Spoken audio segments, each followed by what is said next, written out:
312th, 2024. Hello, everybody, and welcome to this episode of Don't Panic, the technology podcast on gadgets, the internet, and you. I'm Sean Jennings, joined by two guys who only watch the Super Bowl for the commercials. It's Dan Miller and Colby Rabideau. Good evening, gentlemen. Hello, Sean. I don't even watch the Super Bowl for the commercials. Not even the commercials got me to watch the Super Bowl this year. Nothing was compelling you. No. I would have I don't know.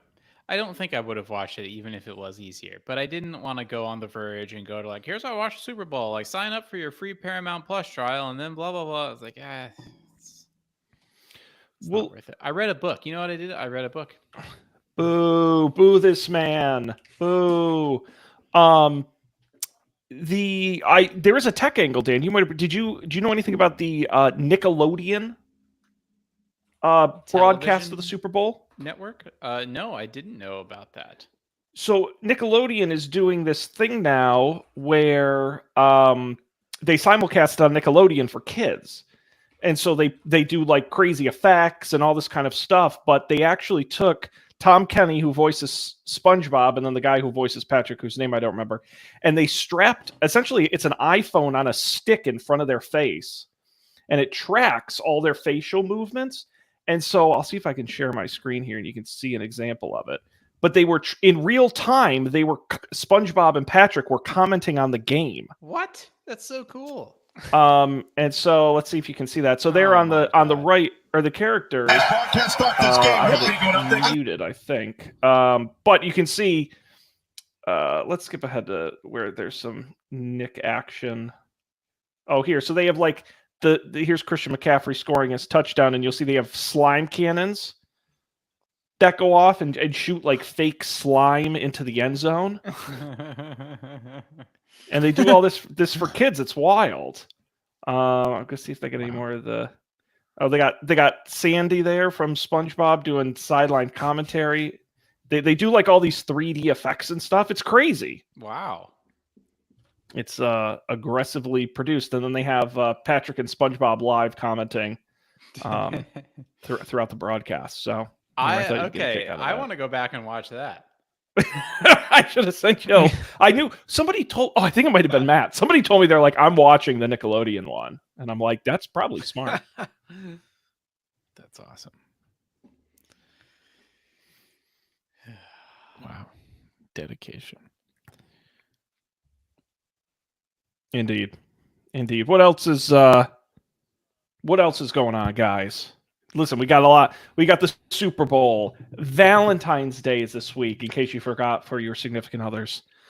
It's Black History Month. I'm sure we'll dig into that one. What else is going on, guys? So, when was the last time we had a show? It wasn't that long ago. 2 weeks ago? Was it 2 weeks ago? Or was it even last week? And neither of you two revealed that you had to actually purchase an Apple Vision Pro, or did we already talk about that? Well, listen, just because the police officer pulled me over, it's technically not illegal in Massachusetts to wear one while driving. And I just want to make it clear, I don't care what the body camera video showed, I did not assault him. Okay? I thought I was closing an app, and I accidentally punched him in the face. I'm very sorry about that.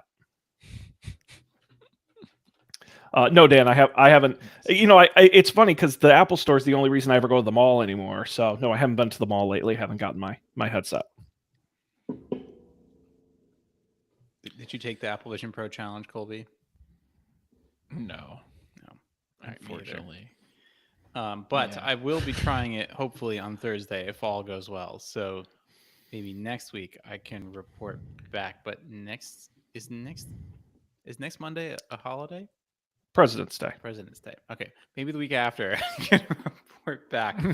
But I guess my question for you, Dan, is this a try-on for fun, or is this a try-on for a serious considered purchase? For fun that costs $0. Okay. Okay. Yeah.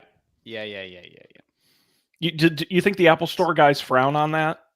No. You can sign up. Wait, but do you think they'll get no, I knew that, but you think they'll get annoyed at the end? They're like, so do you want to buy? And you're like, no. You think they oh, great, another guy who just wanted to try him on. I would be surprised if you could. Like, do they? I don't know, because how backward it is it now online. Oh, I assumed it would be like a pre-order or something. I see. Yeah. But then sometimes I forget that the Apple Store's on commission. Yeah, well, it's so. No, I don't either. But I don't know. Maybe I'm just used to being in next to sales, so I overthink these things. But I think after like the fifth guy who's like, "No, I was just trying it for fun," he's like, "Well, is somebody going to buy the headset?" I do wonder if they let you try it on more than once. But you live in a pretty hip area, Dan. I would think that they're at least selling some. Have you seen any out in the wild? I have not yet seen one in person. I was at the company offsite last week, and people were texting people there. So I was 2 degrees separated from people who had them, and I did see a screenshot of the receiving end of a FaceTime call from someone who has the headset on. Which is a very convoluted sentence, but otherwise, no, I have not tried it. By the way, how was the Valley of the Sun, Phoenix? Colder than Seattle, raining the entire time. No sun. That little almost hurricane that hit California arrived right after we landed and stayed for 3.5 days. So yeah, it wasn't much, but it delivers March 1st through March 7th, so only 3 weeks out if you buy now. That's not bad. But we did get to go to the Museum of the Musical Instrument Museum is what it's called. I think it's the world's largest collection of musical instruments. It was very cool. They know how to get you, because the first exhibit, you have to go through this one exhibit first before you get to this like rotunda of other exhibits. And that exhibit is the largest instruments in the world exhibit, which is a great opener. So like the double octo contra bass, which comes with a stand and a lever system that you have to do to hold down the strings at the top of the humongous that's not what are they a bass, like a bass violin, a bass. So that was cool, but then also right next to it they had this glass case, and in the glass case was a guitar case, and in the guitar case was nothing, and the thing underneath said air guitar. But the other parts of the museum were wild because they have like broken out by continent, I guess. But then the only country that I could not find, I was trying to think of some weird countries. The only country I could not find musical instruments for in this museum was the Faroe Islands. Every other country I checked, they had. Mauritius was the smallest. They had only 2 different musical instruments from Mauritius. So if you're ever in Phoenix, this museum is pretty crazy. We were there for 2 hours. We could have spent 4. Like, the other interesting thing is actually a tech angle. You're given this, you go to museums, you get like the self-guided tour headset. It has like a keypad, and you're like, I'm in, enter number 53. You don't have to enter anything for this one. As soon as you approach an exhibit, it starts playing the music that the instrument would make. And if there are any TVs, it automatically tunes you into the sound for that TV, which makes sense because unlike most museums, this museum would be 100% exhibits playing sound all the time. You'd never be able to hear anything if it was just playing over the air. So that was really cool. And as a result, the exhibits are very engrossing. You could visit all of them, and they're interesting to look at. My favorite one that I saw was somewhere in Africa. I think I took a picture of it. It was, before I get to that, another interesting thing is this museum, if you blindfolded me and then took me into the museum and said, you're in the Dance Museum of the United States, I would be like, there's a lot of musical instruments, but yeah, that makes sense because every single TV that's showing a musical instrument being played is almost always also showing a dance that goes with that instrument. So anyways, the coolest one I saw was somewhere in some African country, there is an instrument that they are playing, but this instrument is used for the camel dance. And the camel dance is people riding camels, and the camels are dancing in unison with people on top of the camels. It was so crazy. So yeah, ever in Phoenix, definitely check it out. That's cool. Fascinating. Yeah, founded by Bob Ulrich, the guy who essentially turned Target into what it is today, former CEO of Target. Oh, I didn't know that. More than 7,500 instruments from more than 200 countries and territories around the world. Very neat. Wow. Did you see a hurdy-gurdy? Let me. I'm googling it. I asked because the other day Laura Oh, told yes. me that she wants a hurdy-gurdy. Yes. In fact, I have seen this instrument played live on 2 separate occasions. Wow. Yes. Oh wait, maybe not. Sorry, I've seen the Swedish cousin of this instrument played twice. I have not seen this one, but I'm sure What's that? given that What's this thing has a one called? Wikipedia article with lots of text on it, I guarantee you they had at least one of these. The Swedish one is called a nyckelharpa. Ooh. Oh, look at that. I have no idea how you play this, but any instrument with a crank is absolutely in my heart. Yeah. Which one is that? Oh. The hurdy-gurdy has a Oh, crank. yeah. I didn't scroll down far enough to see the crank. Here, I found a store that will sell you one. Here. That's only $5,000. What a deal. It's I could very get re- a but this Boom is the Pro full for- Monty. It's 3,600 down, Colby. I mean, This is Come the on. premium. The best of the best. the full Sound Monty. clip. The mother of all hurdy-gurdies.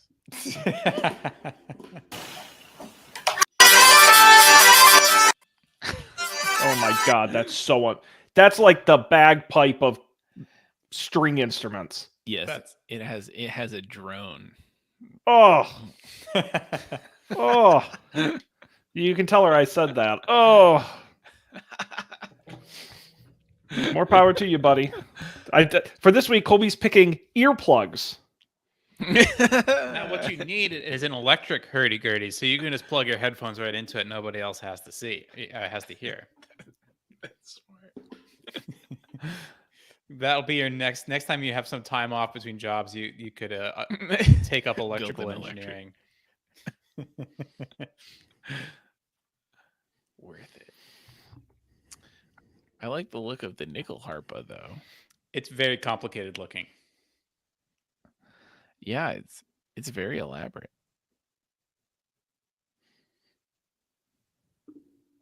It sounds kind of cool. It doesn't sound like it sounds kind of like a regular fiddle or something. It doesn't sound like it justifies how insanely difficult it seems to play. But I guess maybe in the sense it's easier because you just tune where the buttons press down the string and then you're good. I don't know. We need to bring in the expert to talk about this probably. It does bring up a good question though, and discussion topic, because I'm curious for both of you. Maybe you haven't thought of this. If you could learn any one non-standard instrument, and define that how you will. I'm talking no guitar or piano. Like it's got to be something more interesting. Sure. Is there a particular instrument you would choose to like become an expert in? I have so many answers to this, but I don't know if any of them count as non-standard. Like I was going to say accordion. Is that non-standard? I feel like that's not a straightforward instrument. Yeah. My traditional answer was always French horn, but cool. you know, people in high school play a French horn, so I don't know how non-standard that is. Fair. Sure. What about a Spanish horn?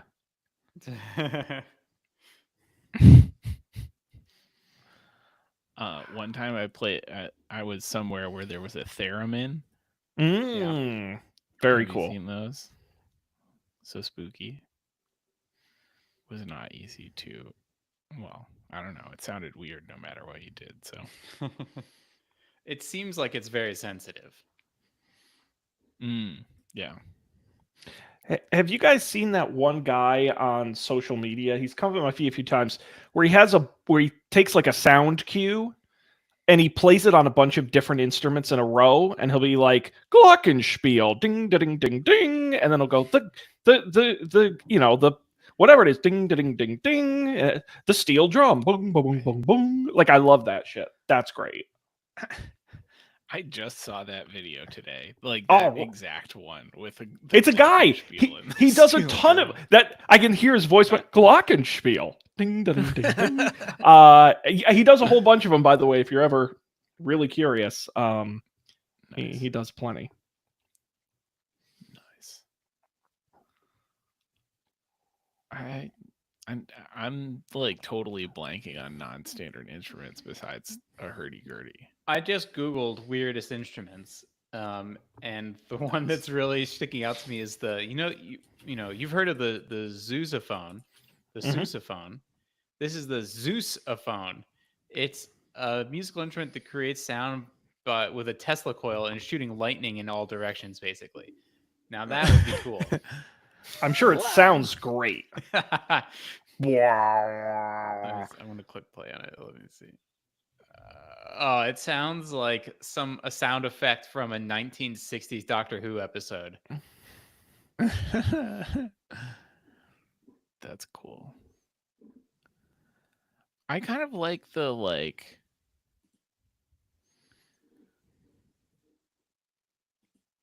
I don't know if it's like Chinese or something. It's like a stick with like one string and like Yes. a bow of some kind. And it seems very hard to play, but I think it sounds kind of cool. I don't know what is that called?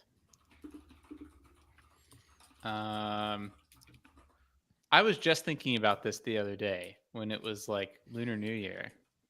Yeah, like there's always someone in like the park playing one, or the like, Erhu, is the that what it subway is? or whatever. Yes. Erhu. Yes. Oh yeah, look at that Chinese fiddle. You know, speaking of fiddles, we could go all Americana. I will learn the washboard. Colby, you can learn the jug. And Dan, you could do like a banjo or something, and we could just be an old-timey backwoods music group.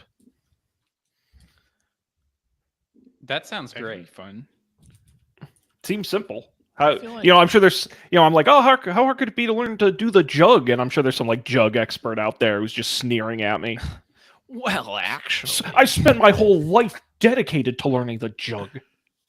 That's one of the amazing things about humanity. Is people will go to these lengths. Banjos are funny. I always forget that the one string on the banjo doesn't go the whole way. I didn't know that. Yeah, it's like there's one the extra string doesn't go all the way to the top. It has its own little peg halfway down. I always like the little finger picks for Mm. banjos. I always thought that was neat. Look dangerous. Ow! They look sharp. You picked my finger. Just don't pick your nose.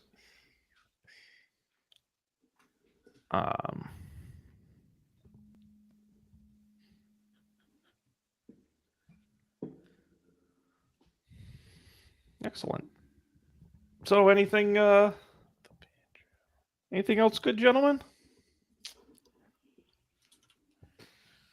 No. I spent the last Oh. week only basically doing what could be classified as our main topic. Absolutely, Dan. What a segue master. Traveling.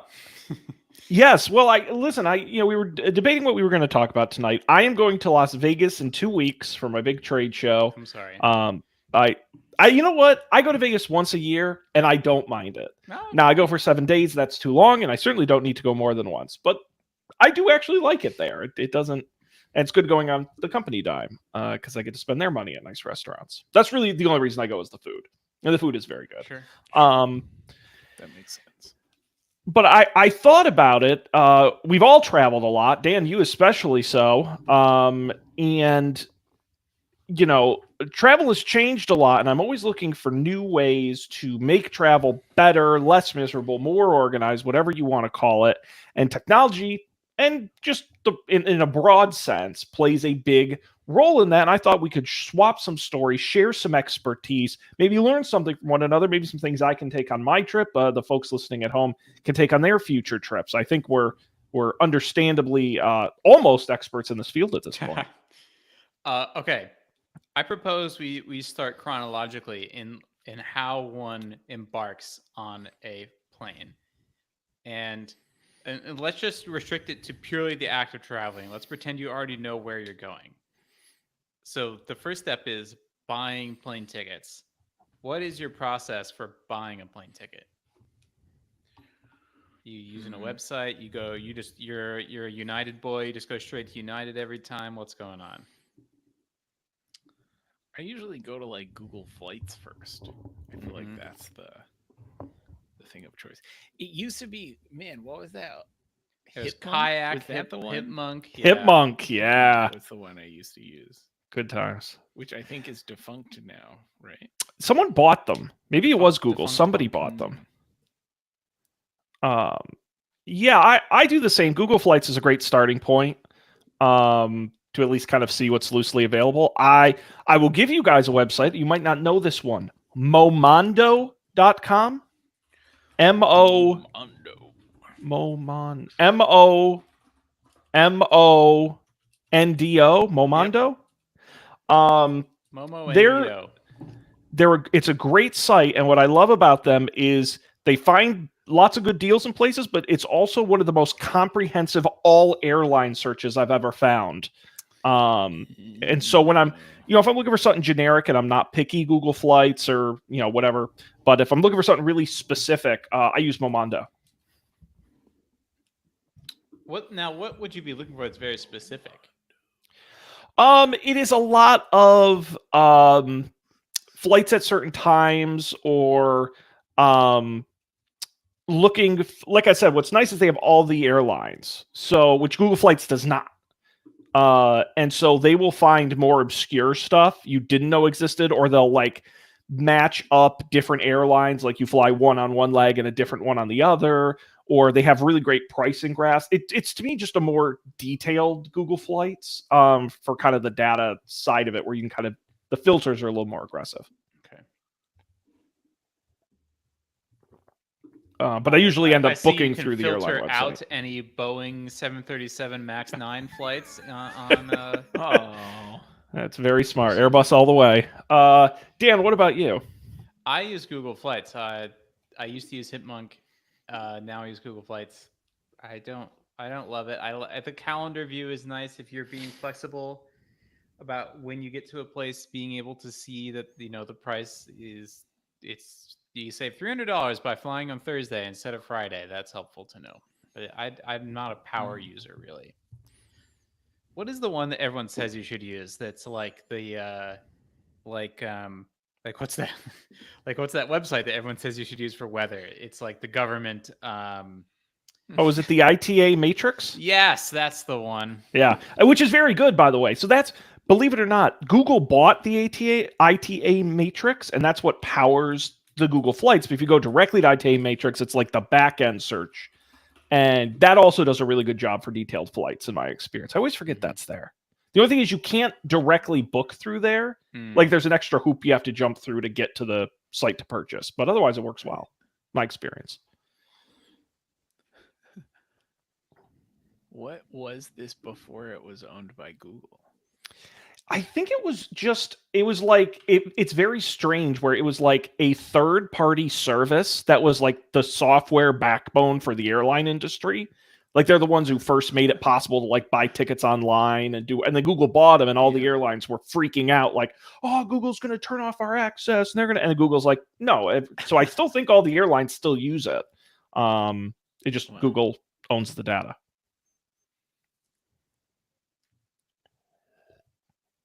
That's a Smart good play on their name. part. We should call more things the Matrix. The Matrix. Yeah, it's literally what it is. Now, do you guys are I will say I am very obsessive when I'm buying my tickets of seat assignments. So I'm always grabbing my seat the second I buy the ticket and make sure. I even have picked flights based on what seats are available because I need a window and I don't want to be in the back of the plane. But that's an obsessive thing I continue to check long after buying the ticket. Historically, no, but Lena has introduced me to the exit row, which is a double-edged sword.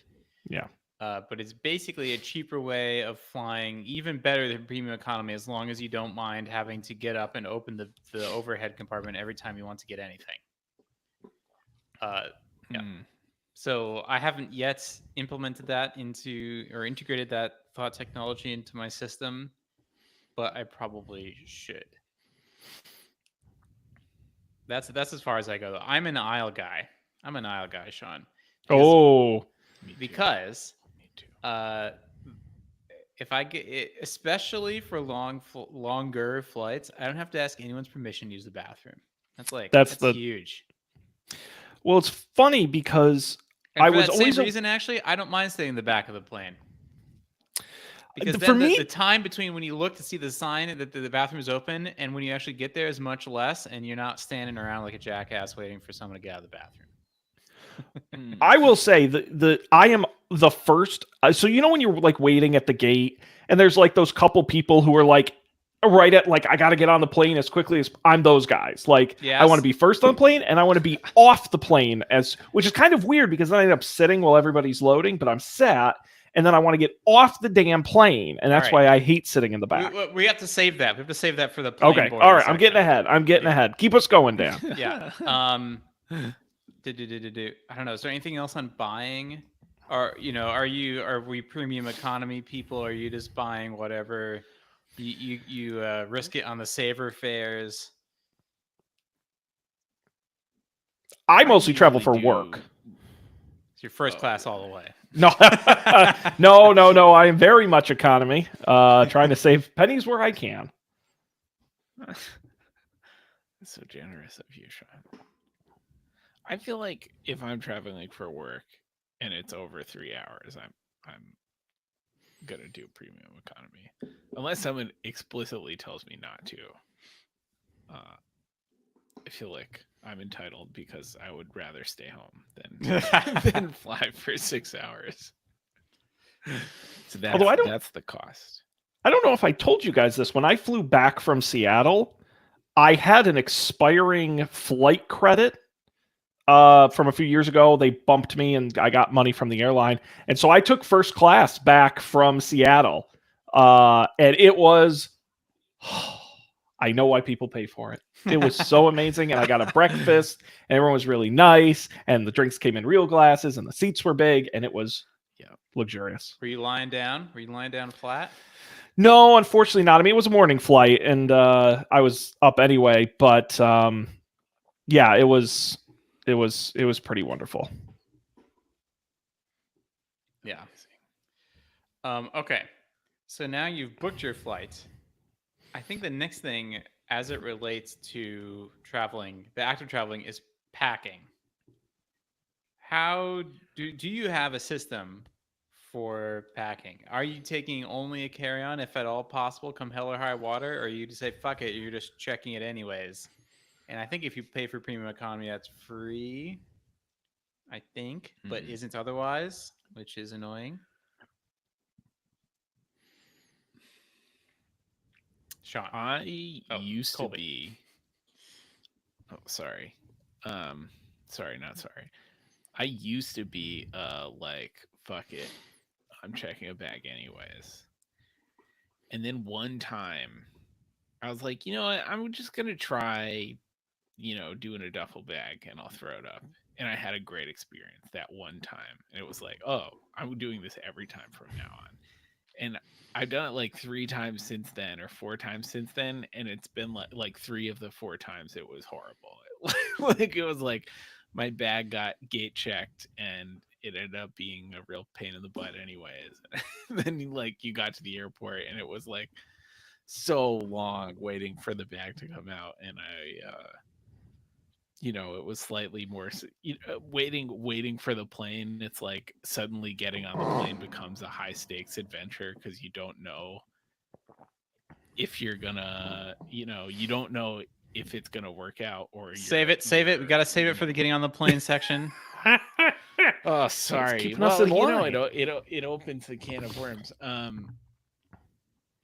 But yeah, I guess the point is, in recent years, the last like 4 flights I've taken, I've tried to be a carry-on first person with less than the amount of success I would have hoped for. What about you, Sean? I change over time. I don't really have a set standard. I hate carrying on a bag. It's annoying. It's heavy. There's a really nice feeling when you just grab your backpack or your personal item, you just grab it and go. I'm realistic. Like if I need to check a bag because it's too big, I just will. Like I'm not gonna not take enough stuff. It's whatever. I will say I have gotten into gate checking, and that's more on the me being cheap side. Where it's like, why would I pay to check the bag when every flight I've ever been on, they ask if anyone wants to gate check it? It's crazy to me. Of course, it's got to be a carry-on size. But at that point, I don't know why you would ever pay to check that. And so I do gate check, especially coming home. Going there, usually when I get there, I don't want to do baggage claim. But when I'm coming home, it's like, I got to go get my car anyway. Like, I don't mind waiting a little longer for a bag. I go to a small airport. Now, so I usually gate check it on the way back. Do they, because they don't enforce like at TSA that your bag be small? So no, could you just bring a big bag through? Because it has to fit through the X-ray machine. I will say, if you've ever put you're not going to get much bigger of a bag than a carry-on. True. But even if you did, I guess then it would be the airline employee's discretion whether or not to gate check it. Right. I don't know. But yeah. Yeah, I'm similar. I've historically, I remember we talked about this on this show because after the 3rd or 5th Mad Max experience of trying to get on the plane, I was like, it doesn't make any sense that things work this way. But since then, if I'm traveling, I don't think I've actually fully implemented this, but I think that if I don't need to be somewhere on the other side, I will always just check the bag. And I'll always do the gate check. So what I'll do, if I don't have a lot of stuff, I'll bring the carry-on, especially if I'm traveling for myself and haven't paid for premium economy. And then I will gate check it every time, especially coming home. But if I'm traveling for work, definitely. Like, who cares? Like, what am I going to do? Get to the hotel room 45 minutes sooner? I don't care. Yeah. But even if I'm traveling for fun, that's more fun. And so unless it's like, oh my God, if we're landing at 3:00 and then, we only have like an hour or two of daylight, then okay, sure, I'll try to hustle it. But otherwise, I haven't actually implemented any of these things yet, but that's my new philosophy. Yeah, a big thing for me too is a counter service check-in versus a kiosk self-print check-in for a carried bag. Like if I get there with a plan to check a bag and there's like a line, I'm not doing it. Like I have a very low tolerance for that. The other thing is when I go to trade shows like this one in Vegas, for example, I bring 2 large checked bags because there's a bunch of last minute stuff that I have to bring. And I've brought drills and I've brought paperwork and all kinds of stuff. And so I will definitely be waiting at the carousel and carrying my 2 very large suitcases with me. Okay. How are you packing your bags? Do you have a checklist? Are you just, power puttering around your house, throwing stuff in a bag? Yes. Okay. Sean's nodding. Yes. No, I used to, when I was traveling overseas all the time, I was like the packing cubes guy and like, the shirt's got to be folded a certain way. And now that I travel less, I'm not like irresponsible about it, but I just cram everything in there. And I do forget stuff. Last year, no joke, when I went to Vegas, I forgot that, not only do we have the show, I also have to set up and break down the booth. It's manual labor, but I only brought like nice clothes. So I actually had Target Instacart me some t-shirts that I could wear because all I had were button downs that I didn't want to damage. So it doesn't always work, but no, I don't. If it fits and I can zip it, I'm good. That's my only rule. It sits. Colby, what about you? Nice. I own packing cubes. I don't use them anymore.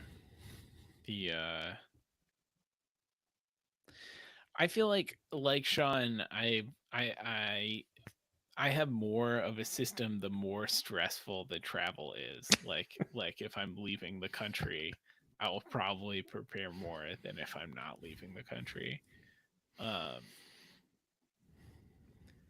Mostly, honestly, I probably should do more of a list because I lately I pack way too much. Like I'm overpacking. Like I'll get to the end of the trip and it's like I didn't wear these like 4 t-shirts, but I like spent time like shoving them.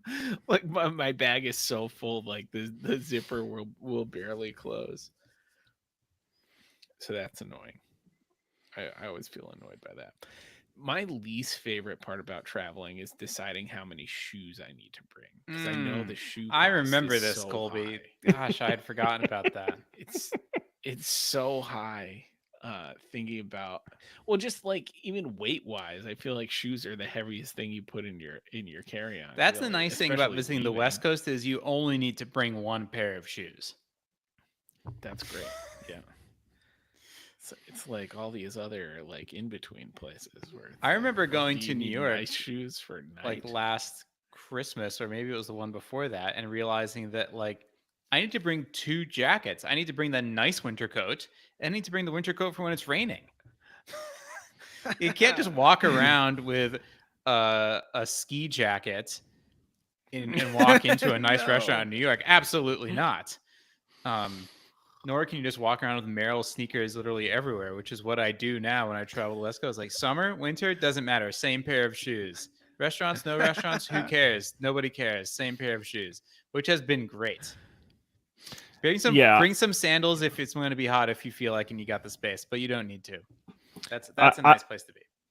I have to fly with steel toe boots for safety while building the booth. Seriously, it's a policy because we use power tools and do heavy things. That's the cheapest way to bring them because then they don't take up space or weight. If you wear them. Yeah, I don't though. I put them in my suitcase because they're uncomfortable to wear. But I do have to bring them, and yeah, that's not fun. No. Have your boots ever saved your toe? Never. Nothing ever comes near my feet. Like I don't do. It's one of those policy things that do I actually? It's like safety glasses as well, where it's like I'm not like I'm putting in a screw with a drill. Like if I poked my eyes out, something's really gone horribly wrong. So now I almost have had things crash onto me, but I wasn't wearing a hard hat anyway, so wouldn't have made a difference. So toes are greater than brains. For me, since we're running out of time, I'm going to move it along. I used to be a power putterer, and then at some point, I think right before COVID, I realized that you can Google place you're going to space packing list, and someone's written a blog post that used to be humans, now it's probably not. That has like that's smart. And the nice thing about doing that is you'll get like things like, oh right, it's Arizona, and maybe I should consider bringing a bathing suit even though it's February. Your brain gets like reminded of these things. However, I always forget the generic things that I should always bring or at least consider bringing and don't. So recently I have implemented the generic. It's more like a decision tree. It's like, will I be flying any red eyes? If so, I need to pack the pillow and the eye mask because now I have 3 of those because I've forgotten that I have to buy more at the airport. So I have like a lightweight, phone charger, like the stuff I know I'm always going to need. I just have it in the list now, and you can make reusable checklists in the Apple Reminders, which I didn't know about. And then I can just run through it, and I know I've thought about the things I need to think about whether or not to bring, and I've definitely brought the things I always have to bring. But Yeah, I've the most recent trip I did successfully not. Oh no, I forgot the raincoat, because I didn't consult the new spreadsheet. So that's the thing. Is it definitely going to rain where I'm going somewhere? I should bring a raincoat. Might it rain? Then I'll bring the umbrella. Is there no chance of rain? Then fine, I bring nothing. That's one thing, not to like pat myself on the back here, but I never make the same mistake twice. Yeah. I make a lot of mistakes the first time I go somewhere, but by the second time I go, Las Vegas was like that, where in February when you go, the first year I went, I didn't bring any kind of like body moisturizing anything. And it's the driest place on earth, and you're inside all the time. And so it's like moisturizer, chapstick. You got to bring all that stuff, and I never did. And the first year I almost died. So that's a valuable lesson to learn. Wow. Yeah. Okay, we packed your bags. Do you think you could ask? Do you think a person could ask ChatGPT to make them a packing list? Probably. I don't know how good it would do for like the specific places. Like make me a packing list for the Faroe Islands. I don't know. Maybe it would. Right. Well, go ahead. Give me an example place. Make me a packing list for the Faroe Islands. Yeah, there you go.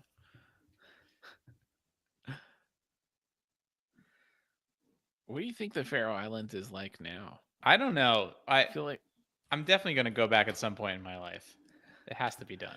I feel like when we went, the sort of like tourist infrastructure was just starting to be constructed. Like there was, I remember so many like sort of like just like partly framed houses on the hillsides. Or Yeah, yeah. I just did it, Sean. It looks pretty good. I think this would be good enough for my purposes of like prompting me to be like, oh yeah, I should think about like socks, or just getting your brain to think in different ways. Yeah, but are you prompt engineering right now? Is that what's happening? Well, I was curious because I'm like, yeah, I did the same thing. It's a good list for Faroe Islands, but for comparison's sake, I just said make me a packing list for Cleveland. Yeah. And it's saying for each season what you have to bring. It's a lot of similar stuff: snacks for on the go, hand warmers in the winter. Yeah, I mean this isn't totally useless. It doesn't start. So did your Faroe Islands one start with bring a waterproof jacket? Yes. Okay, right. So that's like an important thing, and it does get that right. The Cleveland one says bring brass knuckles. Oh my god, that can't be right. Is that bad? Oh. Is Cleveland dangerous? All right, moving on. So you've packed. Now it's flight day. You show up at the airport. So there's, I don't know, is there anything to talk about at that stage? I don't think so. TSA, going through TSA, what's your strategy? Are you pre-check boys? Yes.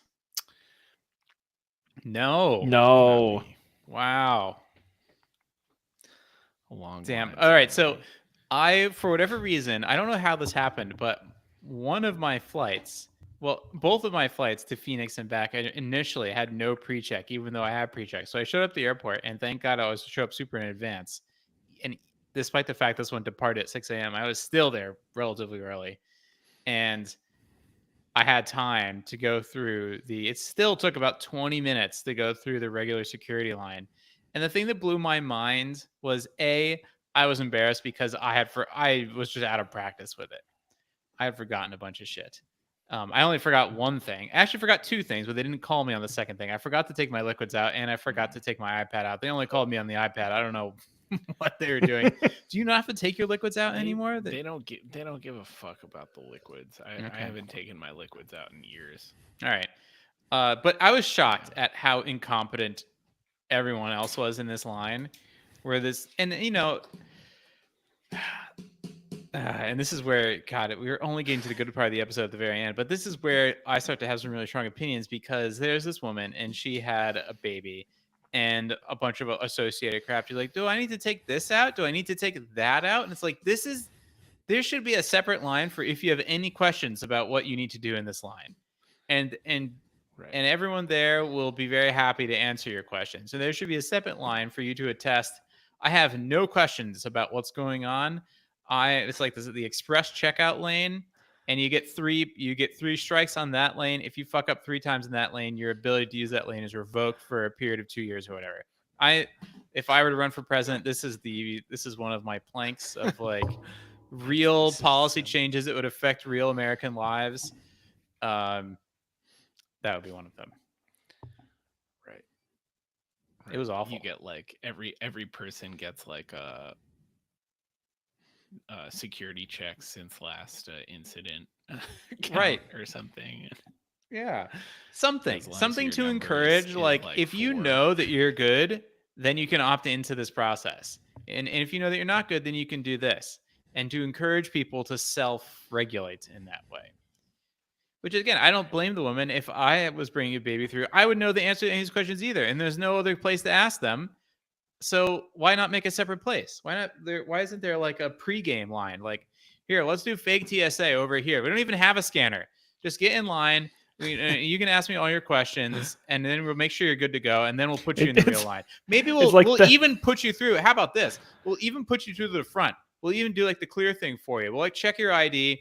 We'll do the slow process, and we'll like get all your baby bottles arranged, and then boom, you go straight to the front. It'll take you more time. It'll save everyone else tons of time, though.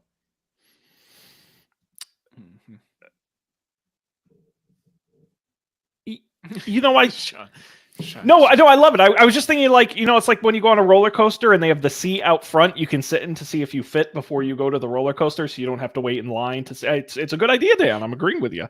I think my problem at the airport is I have way too much patience. Like, I don't care that people go slow at the airport. Like, I'm usually there early enough. I rarely run into problems. I'm just a low stress guy in general, and I just now, of course, I'm pre-check. Well, listen, I appreciate the credit. But it's also like I get it. Like, it is confusing. Like, and if you don't I flew with my mother, and she never travels anywhere, and she was all freak. I told her the one advice I tell her, which is watch the person in front of you. Find a confident-looking guy, and if they take their shoes off, you take your shoes off. If he takes his belt off, you take your belt off. Like, that's your best way to do is just watch. That's how you learn. But if someone doesn't know and they slow things down, it's as long as they're not being rude or a total idiot, then it's just part of it. Here's another thing on that point, which is the people who are most likely to not fly that often are the people in the regular security line. And at every airport I've been to, there's a set of TSA agents who are just shouting at the top of their lungs over and over again, a subset of the instructions that you need to follow. Yes. The ones that are most frequently broken, but not all of the rules. But you have so much, and some of the airports, they'll have like, remember the 3-2-1 rule, but they don't have all of them. And if they do, they're spread across multiple signs as you're winding your way through the thing. You're standing in line long enough most of the time that if there were a large sign, like a movie poster size thing, you could read all of it while you are in line. But that doesn't exist. And I suspect the reason is because the rules change day to day. That's my impression, whether the shoes on, shoes off, electronics out, electronics in, liquids out, liquids in. But then that just makes it more confusing, because then someone comes back, they're like, well, 6 months ago, they didn't even mention anything about fucking shoes. And now I have to take... Yeah, it's... Now, Dan, I'm surprised you haven't gone clear, and not in the Scientology way. I have. But you've gone clear. Okay. Yes. All right. We can move on to my complaints about that system, which is that I've redone my clear thing 3 or 4 times, and still every time it does my eyes, I have to do it 3 times, and then eventually the employee gives up. I'm like, yes, I told you at the beginning, it never works for my eyes. Recently, they have started letting me just go straight for the fingers, which is a funny sentence. And now my experience with the clear has improved a lot. So anyways, that's clear. Clear does mean if you are in a COVID conscious part of your life, you don't have to take your mask off. That's the number one reason to get clear. Otherwise, it doesn't save you that much time. Am I remembering that correctly? I think that's true. Unless, and to my second complaint, but go on. Well, no, I was going to give you my pitch to at least improve airport security. Okay. So I don't think Because sometimes I go and the pre-check line is longer than the regular line. That's what it I was just about to say. Yeah, and it's The biggest offenders for this: New York, San Francisco, and Seattle. The I place swear where to people God, there are have more money and people travel a flying at lot. these airports who have pre-check than do not. And there's only ever one pre-check line, and then there's 5 gates for every. Oh my God! So here's my theory, right? I don't think you can ever fix the line, but I don't think the line's the problem. The problem is that you show up not knowing how much of a line there is.